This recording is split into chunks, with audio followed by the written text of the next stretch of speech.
면 저와 함께 읽도록 하겠습니다. 아마 자주 읽지 않는 부분이라서 조금 시간이 걸릴 수도 있을 것 같습니다. 시작.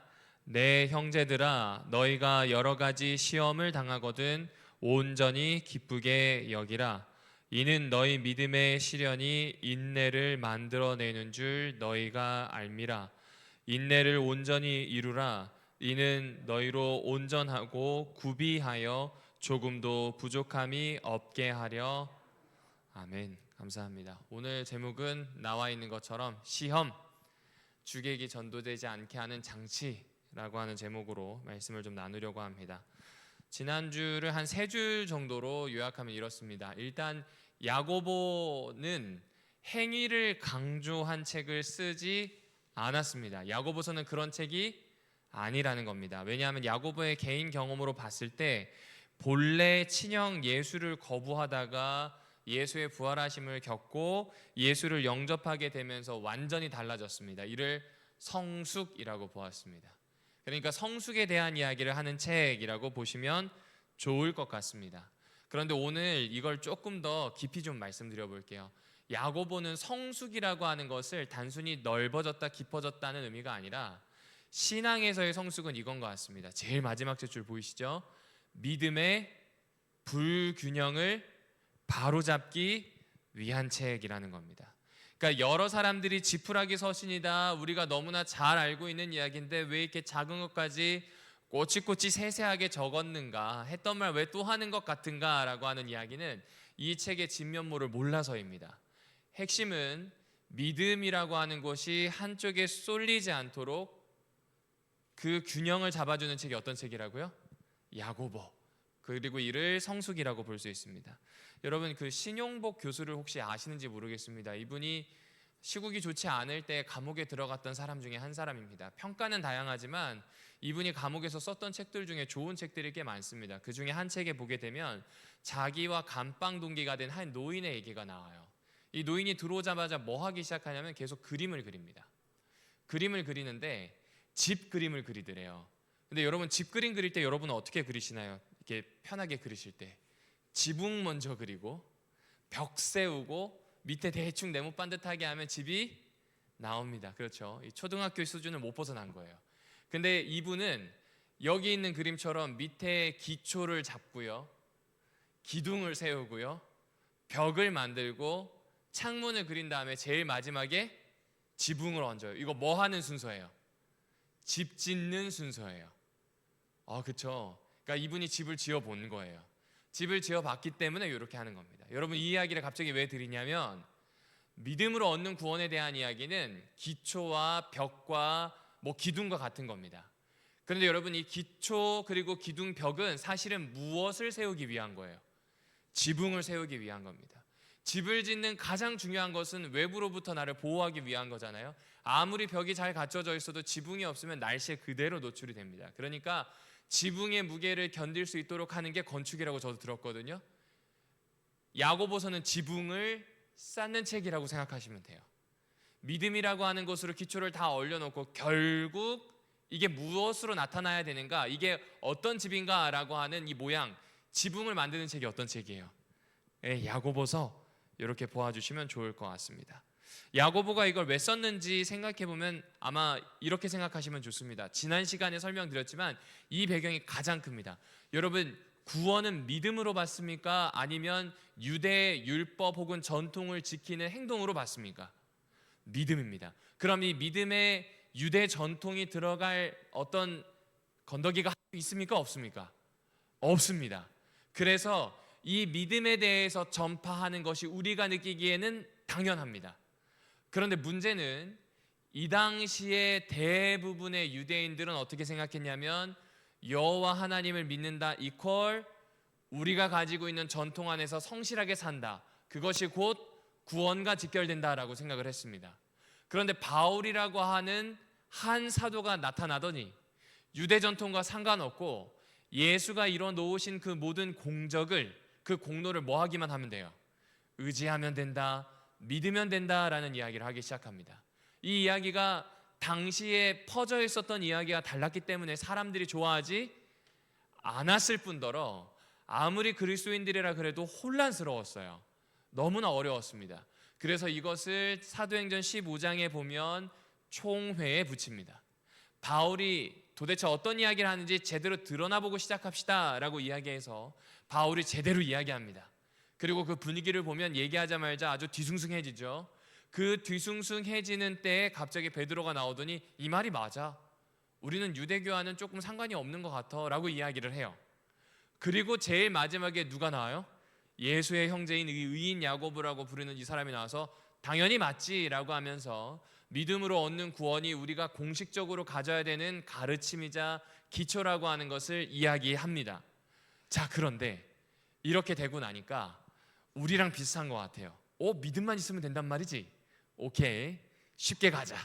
따라서 지금까지 가지고 있었던 모든 유대 전통을 몰아내는데, 그 몰아내는 유대 전통들 안에는 예수 그리스도를 믿는 것, 여호와를 믿는 것과 연결되어 있는 의식이나 이런 것들도 다 어떻게 했을까요?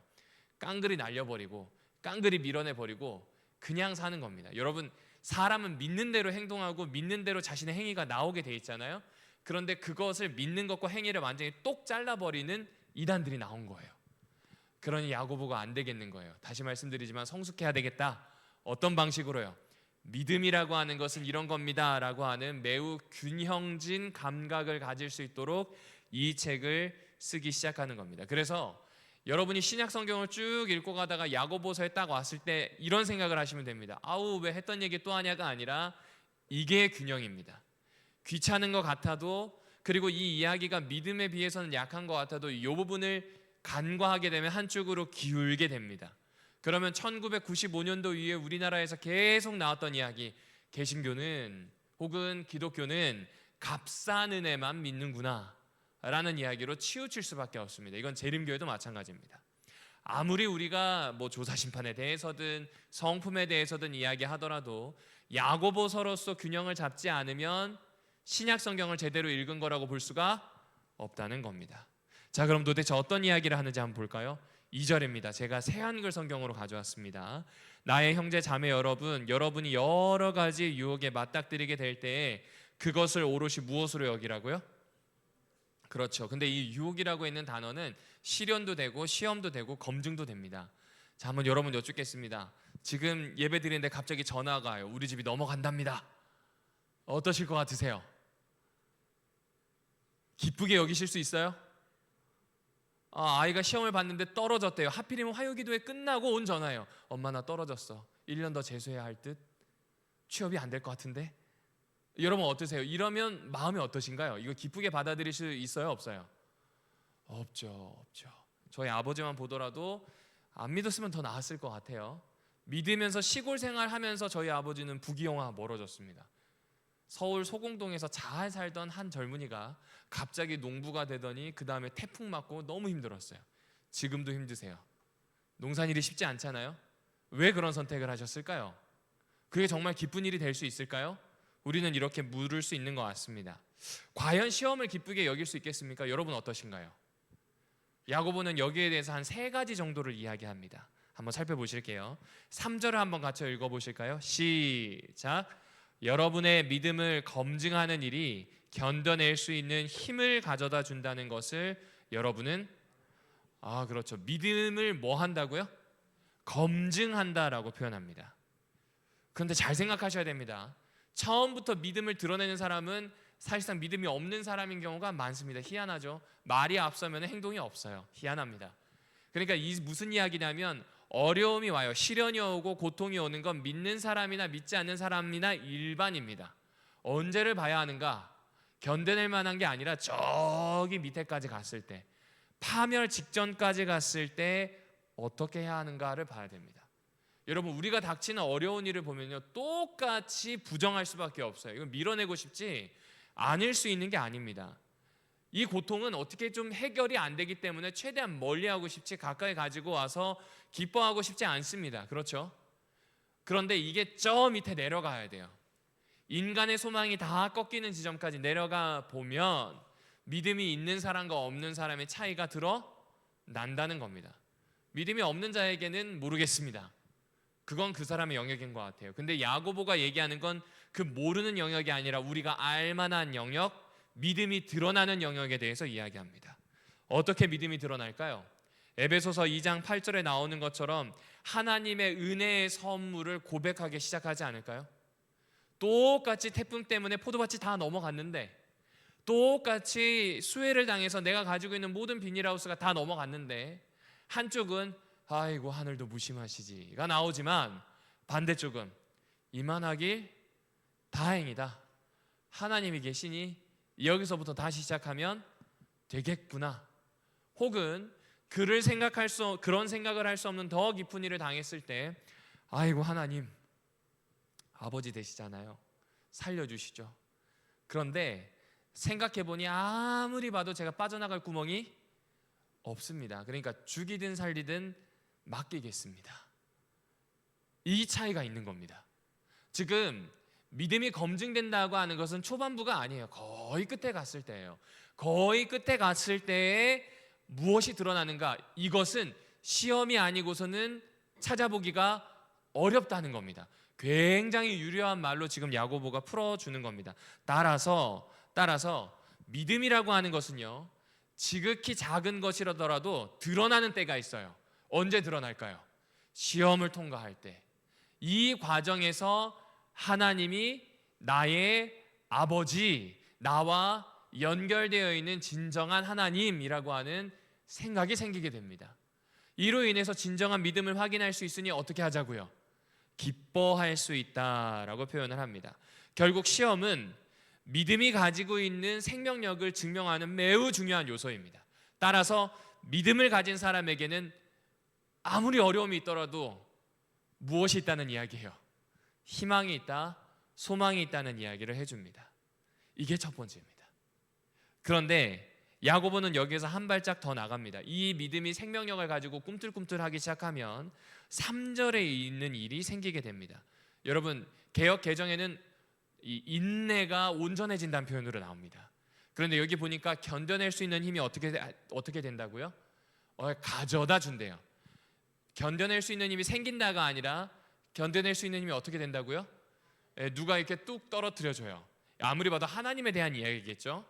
그러니까 쉽게 얘기하면 믿음을 통해서 우리가 시련을 통과하게 되면 견뎌낼 수 있는 힘이 생기는데, 이 힘 자체를 개역개정에서 이야기하는 것처럼 인내라고 표현을 하는 겁니다. 그런데 재미있는 표현이 나옵니다. 이 인내가 생긴다, 우리는 믿음을 통해서, 우리가 시련을 통해서 믿음을 확인할 수 있다, 인내가 생긴다, 이 두 이야기에서 끝나지 않고 마지막 세 번째 이야기로 갑니다. 4절을 한번 읽어보실까요? 시작. 견딤이 완전한 효력을 떨치게 하십시오. 그리하여 여러분이 완전하고 온전하게 되어 어떤 것에서도 모자람 없게 해야 합니다. 여러분, 여기에 보면 인내가 생성되는 것, 인내가 온전하여 구비되는 것, 두 가지 이야기를 합니다. 이 이야기가 처음에 이해가 잘 안 돼가지고 여러 번 살펴보니까 여기에 의미가 잘 잡혀 있는 것 같습니다. 여러분, 예를 한번 들어볼게요. 제가 요만한 한 2kg짜리 골초덩이를 가지고 있는 대장장이라고 해볼게요. 궁리를 하겠죠. 뭐 할까요? 이걸 가지고. 저는 딱 보니까 우리 교회에 가장 필요한 게 삽인 것 같아요. 한 삽 2개 만들어야 되겠다 싶어요. 그럼 뭐 할까요 이제? 풀무에다가 넣습니다. 화로에다 넣어가지고 벌겋게 달군 다음에 이거를 끊어내겠죠. 끊어낸 다음에 어떻게 할까요? 다시 화로에 집어넣어요. 흐물흐물해진 걸 꺼내가지고 망치로 치고, 그 다음에 다시 화로에 집어넣고 망치로 치고, 때로는 물에 집어넣고 담금질을 하겠죠. 아주 대단한 삽을 만들 기세예요. 그렇죠? 대충 깎아 만들지 않습니다. 열심히 해요. 이게 뭐냐면 인내가 형성되는 과정, 인내가 온전해진다는 표현입니다. 그런데 이게 망치질이 다 끝나고 모든 과정이 다 끝나서 연마도 끝났어요. 그러면 삽 2자루가 생기겠죠. 이게 뭐냐면 온전하게 되어서 모자람이 없게 그 결과가 드러나는 것입니다. 그러니까 인내의 두 측면에 대해서 이야기하는 거예요. 인내의 첫 번째 측면은 담금질 하듯이 괴로워요. 하지만 과정이라서 건너야 합니다. 그 안에서 효력이 발생해야 됩니다. 그래야 모양이 바뀝니다. 그리고 그 마지막에 모자람 없게 완전히 드러나는 것은 대장장이의 의도대로 삽 자루가 생겨난 거예요. 다시 이야기하면 오늘 우리를 다듬으시는 하나님이 인내를 가지고 우리의 삶의 과정에서 뭔가의 효력을 만드셔요. 시련이 올 때 그 인내가 우리를 어떤 효력 있는 믿음으로 만들어내신다는 거예요. 그리고 그 다음에 하나님이 디자인하신, 제가 디자인한 건 삽자루지만 하나님이 디자인하신 그리스도인 최선우, 그리스도인 김희민, 여기 앉아 계시는 오남 성도 한 사람 한 사람의 모양을 만들어내는 것, 이게 4절에 나오는 설명인 겁니다. 제가 요새 마라톤 연습을 합니다. 내년에는 꼭 42.195를 뛰어보겠다고 혼자 생각하고 있습니다. 이거 얘기했다가는 왜 안 뛰어 막 이런 얘기 들을 것 같아서 혼자만 생각하고 있습니다. 그래서 뛰고 있는데 다행히 와이프가 응원해 줍니다. 와이프가 응원해 줘서 뛰고 있습니다. 그런데 벌써 제가 킬로미터당 페이스를 5분 49초까지 당겼어요. 꽤 많이 당겼거든요. 근데 이 과정이 쉬울까요? 어려울까요? 보시는 것처럼 중량이 좀 있어요. 다른 사람보다 달릴 때 힘을 더 많이 써야 돼요. 그리고 이게 잘못하면 몸에 무리가 올 수 있으니 자세도 계속 바르게 신경 써야 됩니다. 부상이 안 와야 되니까요. 이 과정이 쉬워요? 어려워요? 그리고 제일 힘든 때가 언제인 줄 아세요? 집에서 나서는데 신발끈 묶는 그때가 제일 힘듭니다. 뛰기 싫어요. 너무 뛰기 싫어요. 이렇게 해서 또 5km를 달려야 되고 7km를 달려야 되는 너무 싫어요. 그런데 재밌는 게요, 제가 한 달 전에 시작을 했는데 한 달 전에 1km 달릴 때 9분 55초 나왔습니다. 근데 지금은 1km 달릴 때 5분 49초가 나와요. 목사님만큼은 안 빨라요. 목사님만큼은 안 빠른데 이제 그만큼 왔어요. 그리고 더 중요한 게 호흡이 편해졌습니다. 그럼 전 여기에서 더 열심히 해서 저를 좀 괴롭혀야 되겠죠? 그래야 42.195를 그래도 컷오프 전에 들어와야 되잖아요. 그렇죠? 연습을 그렇게 해야 됩니다. 왜 이 말씀을 드리는지 이해하시나요? 이게 인내가 효력을 발휘하는 겁니다. 41.195를 뛰어서 최선을 완주했음이라고 하는 메달이 나왔어요. 그 결과가 모자람 없게 나타나는 겁니다. 그러니까 지금 야고보는 우리가 가지고 있는 맹점을 정확히 짚는 거예요. 너네 믿음 입으로 시인하면 된다고 하는데 바울의 말도 맞고 우리가 총회에서 나눈 말도 맞다. 그런데 간과하는 것이 있는데 믿음은 반드시 시련을 겪을 때 인내를 통해서 드러난다. 그러하니 이 부분을 절대 간과하지 말아라. 그럼 역으로 생각을 해볼까요? 우리가 생각하는 이 인내를 한번 생각해 봅시다. 세상의 모든 시험은 하나님의 계획된 선물과 궁극적인 온전함을 이루기 위한 과정으로 여길 수 있을까요? 없을까요? 있다는 겁니다. 그럼 여기서 한 발짝만 더 나가면 세상에서 겪는 모든 시험은 여러분이 가지고 있는 믿음을 흔들어 제껴서 완전히 저쪽으로 떨어지게 하려는 게 아니라는 겁니다. 하나님께서 이 시련의 과정을 통해서 믿음이 단단하게 드러나기를 계획하셨다는 겁니다. 따라서 시험을 겪게 되면 어떻게 해야 된다고요? 기뻐해야 한다고요. 기뻐해야 된다고요. 그래서 야고보서는 내가 시험이 느껴지고 시험의 도래가 시작이 돼서 미치겠잖아요. 눈물이 나잖아요. 그럼 뭐라고 표현하냐면 하나님이 준비한 온전함, 하나님이 준비한 인내의 상급, 여기에 대한 기대를 가지라고 우리한테 권면하고 있는 겁니다. 오늘 기도하러 나오셨잖아요. 기도 제목 중에 절대로 안 되는 게 몇 가지가 있죠.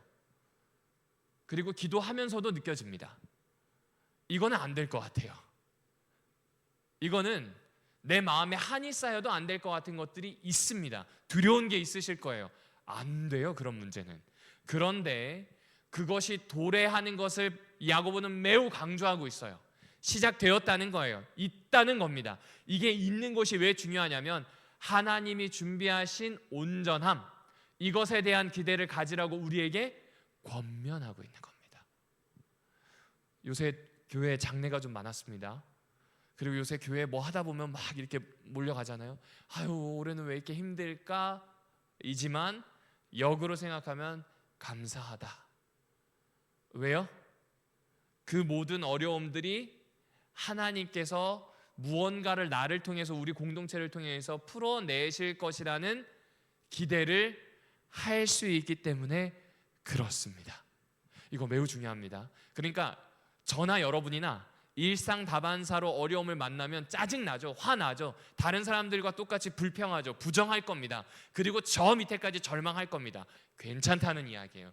끝에 가서 믿음을 붙잡을지 다른 것을 붙잡을지를 한번 보자고 이야기하는 겁니다. 야고보는 지금 그것을 우리에게 이야기해주고 있는 겁니다. 그래서 중간을 좀 뛸게요. 여러분 12절 좀 같이 읽어주실까요?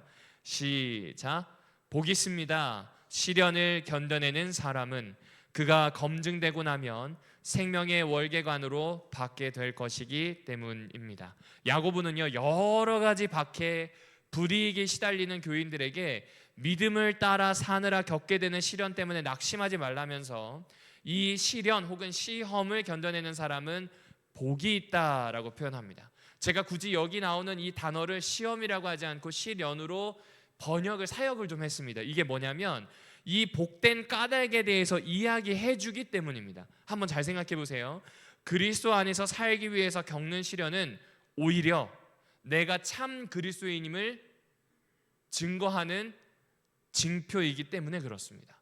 여러분, 누군들 시련을 좋아하시겠어요? 다시 한번 여쭙지만 아무도 좋아하지 않습니다. 하지만 시련이 없다면 이제는 좀 다른 측면으로 생각해 볼게요.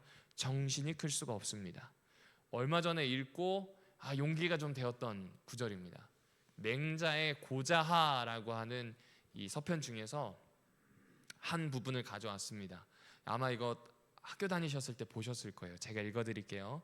하늘이 장차 어떤 사람에게 큰 임무를 부여하려고 할 때 먼저 그의 마음을 괴롭게 만들고 그의 뼈마디를 수고롭게 만들며 그의 피부를 굶주리게 만들고 그의 신체를 궁핍하게 만들어 그가 행하는 것을 어렵게 만든다. 이는 이 사람의 마음을 분발하게 하고 성질을 참게 하여 그가 할 수 있는 일을 더욱 잘 할 수 있도록 해주려는 것이다. 바꿔 얘기해 볼게요. 하늘이 장차 그리스도인에게 큰 임무를 부여하려고 할 때, 그러면 그 그리스도인이 큰 임무를 받기 전에 반드시 무엇이 있어요? 고초가 있어요. 그런데 그렇게 하는 이유는 분발하게 하고, 무엇이요? 그 그리스도인의 마음이, 그리고 참을 수 있게 하고. 왜 참을 수 있게 해요? 그가 하려고 하는 그 일을 더 잘 해낼 수 있도록 하기 위해서요. 어디에서요? 하늘에서요. 이 이야기가 저에게 참 와닿았습니다. 그러니까 우리에게 시련이 찾아올 때 감사해야 되는 것은 정신을 크게 하는 것, 하나님께서 우리에게 주시는 것을 통하여 새롭게 일으키시는 것이 있을 것, 이것에 대한 기대가 필요하다는 이야기가 될 겁니다. 그래서 13절에서는 이렇게 이어갑니다. 원래는 13절이 시험이라고 되어 있는데 조금 바꿔보았습니다. 문맥에 맞게요. 유혹을 받을 때에 아무도 내가 하나님에게서 유혹을 받는다. 유혹을 받을 때에 아무도 내가 하나님에게서 시험을 받는다라고 이야기하라고요? 하지 말라고요? 하지 말래요. 하나님은 나쁜 일을 하도록 시험 혹은 유혹을 받으실 수도 없고 친히 아무도 유혹하지도, 이게 매우 중요합니다. 여러분, 하나님이 우리에게 작용할 때 어떻게 작용하십니까? 제일 먼저 작용하는 장소가 있어요. 어딘가요? 우리의 마음이에요. 그런데 잘 볼게요. 시련이라든지 아니면 우리가 당하게 되는 유혹은 내부에서 시작합니까? 외부의 어떤 조건에서 시작합니까? 대부분 외부의 어떤 조건에서 시작을 합니다. 그러니까 지금 야고보는 내부에 대한 이야기를 하는 게 아니에요. 나의 외부에서 나오는 유혹들, 나의 외부에서 오는 시련들에 대한 이야기를 합니다. 이 외부에서 오는 것은 내면에서부터 작동하시는 하나님과는 조금 다르다는 겁니다. 여러분, 제가 다음 시간에 말씀드리겠지만 야고보가 이야기하는 지혜는요, 바울이 이야기하는 성령과 사실은 똑같습니다. 바울이 성령을 구하라고 하듯 야고보는 지혜를 구하라고 합니다. 그러니까 이 모든 것들은 하나님이 내 안에서 하실 겁니다. 나의 이성을 만지시고 나의 영성을 만지실 겁니다. 그런데 그것과 다르게 야고보가 규정하고 있는 시험, 유혹, 시련들은 대부분 어디서 온다고요? 외부에서부터 들어오는 겁니다. 따라서 이것을 두고 하나님이 나를 시험한다, 유혹한다라고 이야기하는 건 말이 되지 않는다는 것입니다. 오히려 누군가 시험을 당하고 있다라고 하면 14절 이후에도 나오는 것처럼 사실상은 내 욕심 때문에 유혹을 받는 거예요. 내 욕심 때문에 시험에 드는 겁니다. 이거 곰곰이 좀 생각해 봤습니다. 여러분, 굳이 한번 나눠봤습니다. 비슷하게 쓰이지만 오늘 야고보서를 보면서 그냥 굳이 나눈 겁니다. 여러분, 대부분 욕망이다라고 하는 건요, 부족함을 느끼는 마음이래요. 식욕, 그쵸? 배고픔을 느끼는 거예요. 그런데 욕심이라고 하는 것은 다릅니다. 욕망처럼 생을 좀 생동감 있게 만들어주진 않습니다. 욕심은 오로지 자기만을 위한 마음입니다. 자기만 이롭게 하려는 것입니다. 그래서 분수에 맞지 않게 지나치는 마음을 욕심이라고 부른다고 하더라고요. 그러니까 사람이 유혹에 넘어가는 것은 다 지나침에 대한 욕구 때문이다라고 볼 수 있는 겁니다. 야고보는 아주 인상적인 경구로 욕심의 말로를 드러냅니다. 같이 한번 읽어주실까요? 시작. 욕심이 잉태하면, 그렇죠, 죄가 자라면, 그렇죠, 야고보의 말입니다. 야고보가 정말 예수의 가르침을 보면서 전달을 해보니 믿음이라고 하는 것은 시련을 통해서, 인내를 통해서 증명이 되니 기뻐해야 할 일입니다. 그런데 욕심 때문에 생기는, 유혹 때문에 생기는 일들은 하나님과 전혀 상관없으므로 이것은 나의 문제라는 것을 직시해야 된다는 겁니다. 이게 얼마나 무서우냐면 욕심이 내 마음속에서 꿈틀대서 커기 시작하면 죄를 낳습니다. 그 죄는 필연적으로 무엇과 연결된다고요? 그 죽음과 연결돼요. 그러니 멀리해야 된다는 겁니다. 이거 어떤 이야기가 좋을까 하다가 어디죠? 거기 갑자기 생각 안 납니다. 길상사가 생각이 났습니다. 여러분, 원래 길상사가 뭐 하는 곳인가요? 요정이었다고 하더라고요. 대원각이라고 하는 요정이었습니다. 근데 제가 찾아보니까 이 길상사가 한 스님에게 이 기부가 되었더라고요. 그 스님의 이름이 법정입니다. 법정 스님 하면 제일 먼저 떠오르는 게 어떤 건가요? 무소유죠. 소유가 없어야 된다는 거예요. 이분이 무소유를 처음 시작하면서 했던 이야기가 몇 가지 있는데 그 중에 한 가지가 난초입니다. 귀한 난초를 받았는데 꽃을 피우고 싶어가지고 정말 하루하루 열심히 키웠대요. 그러니까 하루는 얘가 좀 살아나고 괜찮은 것 같으면 마음이 괜찮은데 다음날 아침에 일어나서 이 가지가 조금이라도 이렇게 돼 있으면 마음이 막 무너지더래요. 또 스님들 이러면 또 느끼는 게 있잖아요. 번민이다, 내가 여기에 집착하고 있다 해서 다시 주인에게 돌려줬답니다. 그러고 나니까 괜찮더래요. 이제부터 나는 이런 삶을 살아야 되겠다 생각을 했더랍니다. 자, 그런데 이 대원각, 옛날 그 요정이었던 이 대원각의 주인이 김영한 할머니인데 이분은 불교와 상관이 없는 분이더라고요. 그런데 이분이 1996년대에 약 1,000억대에 이르는 이 7,000평 대원각 땅을 그냥 기부해야 되겠다 생각을 하면서 기부처를 알아보면서 종교인들을 먼저 접촉한 거예요. 그러다가 누구를 만났을까요? 법정 스님을 만납니다. 어떻게 제가 기부를 하려고 하는데 생각이 있냐 그랬더니 하지 말라고 오면은 나는 이것 때문에 또 번민할 것 같으니까 생각 없다고, 딴 사람 알아보시라고. 그런데 할머니가 여기에 충격을 받은 거예요. 1,000억이잖아요. 여기에 욕심이 없는 이분에게 충격을 받고 모종의 이 통로로 법정 스님이 있는 쪽으로 해서 기부를 끝냅니다. 신기하죠? 그리고 법정 스님은 여기서 죽어요. 길상사에서.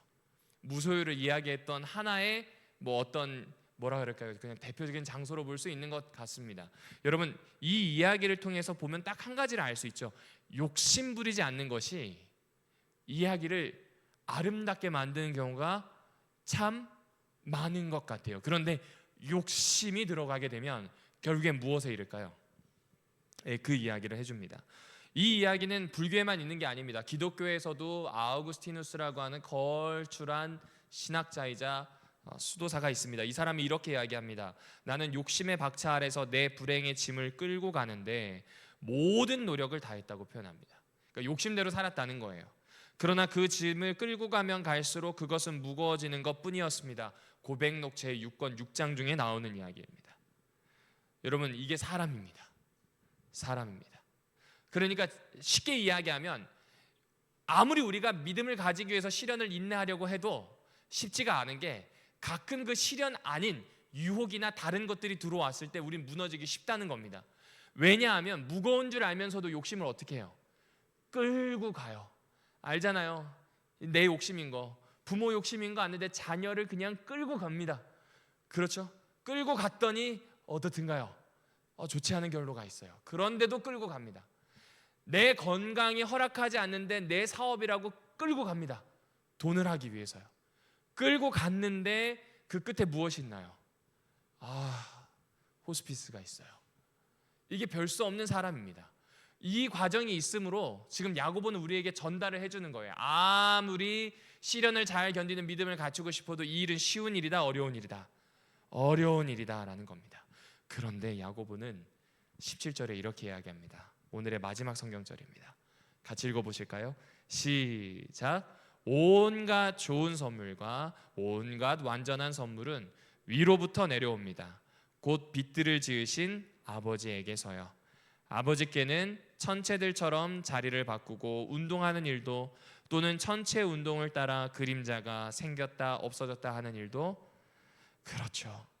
우리가 가지고 있는 장한 의지나 결심이 아니라 주님이 우리를 변화시키시는 거예요. 그러니까 지금 야고보는 시련이 다가왔을 때 딱 한마디를 하고 싶은 거예요. 너의 주인이 누군지를 명확히 알라는 겁니다. 욕심이 나의 주인이 아니라 누가 우리의 주인이라는 거예요. 하나님이 나의 주인이라는 걸 명확히 알라는 걸 이 안에 있는 메시지를 통해서 암시하듯 자꾸 이야기를 해줍니다. 그러므로 박해나 이런 게 다가오면 감사해야 되는데 이것이 하늘로부터 오는 온갖 선물로 나를 새롭게 할 수 있는 일이에요. 이 일이 욕심으로부터 멀어져 오히려 하나님께 집중할 수 있는 일이 될 수 있다는 겁니다. 한 번의 비상을 위한 1000번의 점프라고 해서 이건 김연아 선수가 쓴 게 아닙니다. 그 코치였던 오셔라고 하는 사람이 쓴 거예요. 그런데 이 오셔라고 하는 사람이 얼마나 유명한 사람이냐면 김연아 코치를 최고의 반열에 올려놓은 대단한 트레이너입니다. 그런데 이 사람의 이야기가 참 서글픕니다. 이 사람이 1988년 캘거리 올림픽에서 단 0.1점 차이요. 단 0.1점 차이로 금메달을 놓쳤어요. 이게 그 사람의 마지막 올림픽이거든요. 캐나다에서 하는 그 올림픽에서 딱 0.1점 차로 너무 아깝잖아요. 그래서 거의 두문불출하고 사람이 거의 폐인이 되다시피 했대요. 그러다가 상처를 극복하고 나오는데 걸린 시간이 한 10년이 됐는데 10년이 지난 다음에 여러 선수들 중에 김연아 선수에 대한 제안이 들어와서 받아서 갔답니다. 당시 김연아 선수는 중학생이었습니다. 주니어 선수잖아요. 열심히 해요. 근데 표정이 어두운 거예요. 맨날 점프하다가 안 되면 다시 이 이야기를 엄마도 똑같이 하고 코치 선생님도 똑같이 하는 거예요. 그러니까 김연아가 지금 뭐 하고 있는 거예요? 억압이 돼가지고 아무것도 못하고 내가 틀렸나 안 틀렸나 이것만 보고 있단 말이죠. 그래서 오셔가 가자마자 무엇을 했냐면 일단 엄마랑 좀 떨어뜨려 놓고요. 그리고 자기와 함께 훈련을 하는데 자꾸 강조했던 게 있습니다. 그 첫 번째가 매우 사소한 건데 농담 따먹기였어요. 김연아 선수가 유머 감각이 있대요. 이 책에 보니까. 그래서 유머를 할 수 있도록 농담을 계속 했대요. 그리고 농담을 계속 한 다음에 이 사람이 가지고 있는 좋은 것들을 끌어내고 싶었는데 그 중에 생각 한 가지가 뭐냐면 스케이트를 사랑하는 겁니다. 의외죠. 스케이트를 사랑한다. 이거는 뭐 스케이트 선수에게는 뭐 필요한가 싶은데 스케이트를 사랑하게 하는 거였답니다. 그래서 그때부터는 이 친구를 훈련시킬 때 아주 재밌는 방법을 하게 됩니다. 첫 번째, 일단 쉴 때는 스케이트를 빼앗았대요. 왜냐하면 한국인들 특징 아시잖아요. 쉬라 그러면 불안해서 뭐 해요? 또 타요. 그러니까 못하게 하려고 빼앗았어요. 키도 빼앗고 해서 확실하게 쉬게 하는 겁니다. 오랫동안 행복하게 스케이트 하려면 어떻게 해야 돼요? 잘 쉬어야 돼요. 다음 두 번째, 못하는 거 보는 게 아니라 잘하는 걸 보도록 했대요. 그리고 자꾸 경기를 하게 되면서 자신이 가지고 있는 것을 못하는 것, 뭐 내가 이렇게 하면 어떠지 이게 아니라 내가 그냥 재밌어서 할 수 있도록 계속 그렇게 한 겁니다. 왜 그랬는지 느낌이 오시죠? 캘거리 올림픽에서 자신이 0.1점 차로 떨어지고 나니 왜 스케이트를 했는지 생각을 해보니 금메달 외에 없더라는 겁니다. 10년이 지나고 난 뒤에 깨달아 보니 너무 행복했을 수 있었던 기억이 다 금메달을 위한 집착으로 끝나버렸대요. 그래서 자기가 맡은 이 선수는 재능도 있고 잘할 수 있지만 제일 중요한 행복한 스케이터가 되게 하고 싶었대요. 김연아 그 다음에 바뀌었을까요? 안 바뀌었을까요? 바뀝니다. 심지어 메달 색깔이 바뀌는 억울한 일을 한번 당하잖아요. 전 국민이 알고 있어요. 근데 그것도 털털하게 털어내고 다음 경기 하는 사람이 되었습니다. 뭐가 좋아진 거예요? 스케이트 자체가 좋아진 겁니다. 여러분, 제가 왜 이 말씀을 드리는지 아마 눈치를 채셨을 거예요. 마치 우리가 중학생 김연아 같은 신앙하고 있지 않나요? 잘 믿어야 되고요, 안식일도 잘 지켜야 되고요, 아주 열심히 스스로를 쪼읍니다. 스스로 쪼우다 보면 어느 정도 레벨이 되면 옆 사람을 쪼우기 시작합니다. 복장이 왜 저러며 뭐 이렇게, 그렇죠? 그러니까 신앙을 하는데 그리스도인으로서 살아가는 행복함, 그리스도를 사랑하는 신앙이어야 되는데 조금 거리가 생길 수도 있다는 거죠. 그런데 야고보는 그 부분에서 마치 오셔 코치처럼 우리에게 이야기하는 거예요.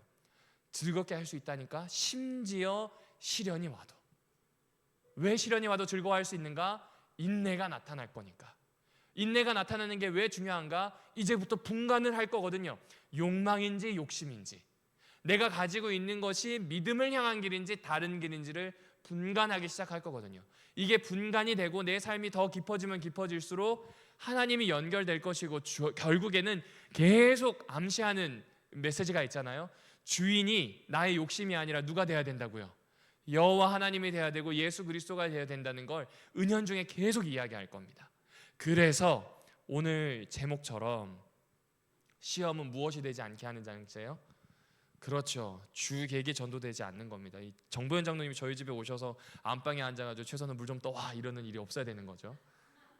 그렇죠? 주객이 전도되는 일이 없는 겁니다. 왜 우리가 신앙을 했는지 그 주를 잃지 말자는 겁니다.